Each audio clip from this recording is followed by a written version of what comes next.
Hello, I'm attorney Paul Whalen from Afford Law. At Afford Law, we practice criminal and family law throughout Massachusetts. Our fees are all based on a sliding scale, which is based on your income. That means the less you make, the less you pay. Today, I wanted to take a moment to discuss probation surrender hearings in Massachusetts. Specifically, if you have a what's called a CWOF, a continuation without a finding. So, first of all, let's just back up and explain what probation is. So, probation is basically the last stop that you have before being sentenced to an actual jail term. If you're on probation, it's called conditional liberty. That means you don't have all the rights that a person who is not on probation has. So keep that in mind. When you go, if for some reason your probation officer feels that you are violating your conditions of your probation, they can bring your case forward and present you as a probation violator. At that violation hearing, the judge just has to be convinced, more likely than not, that you are in violation of your probation. You're either doing something you're not supposed to be doing, or you're not doing something you're supposed to be doing. For example, you're ordered to stay away and have no contact with a particular person, and it's alleged that you're contacting that person. That is a violation of probation. So, in any case, the probation department has the burden of proof, what's called a preponderance of the evidence. That means that the judge just has to be more likely than convinced, more likely than not, that you're in violation of your probation. Think of it as like 51% to 49%. It's a much lower standard than a beyond a reasonable doubt standard, which happens at a criminal trial.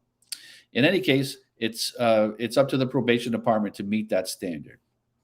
Now, what I want to talk to you specifically about is if on your underlying case you have what's called a continuation without a finding of guilt, what's referred to as a CWOF.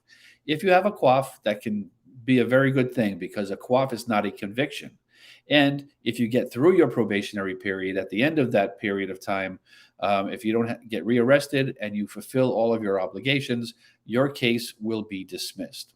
However, if you're presented as a probation violator and a violation is found, then you could be in very big trouble because very frequently what the probation officer will be asking for is to convert your CWOF to a guilty. Sometimes that recommendation will be accompanied by a recommendation for a committed time, which means a jail term. Even without a jail term, however, converting a CWOF to a guilty can have lifelong implications for you, especially if the underlying case is a felony. So, as an example, if you've been charged with assault and battery with a dangerous weapon, and you were able to get a CWOF at the original point where you were working through your case, and you plea out and accept a CWOF. If you go before the judge and the probation officer is successful and the judge converts your CWOF to a guilty, now you are a convicted felon because the underlying charge is a felony.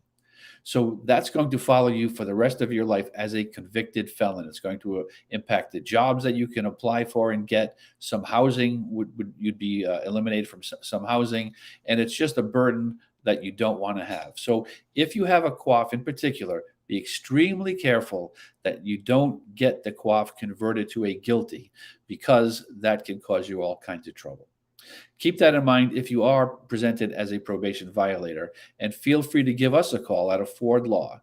We do practice criminal law and family law throughout Massachusetts, and our fees are on a sliding scale.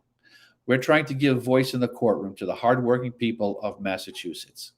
Please feel free to visit us at affordlaw.org and give us a call. Set up a free virtual appointment. I'd be happy to answer any questions that you might have. At Afford Law, we're making justice affordable.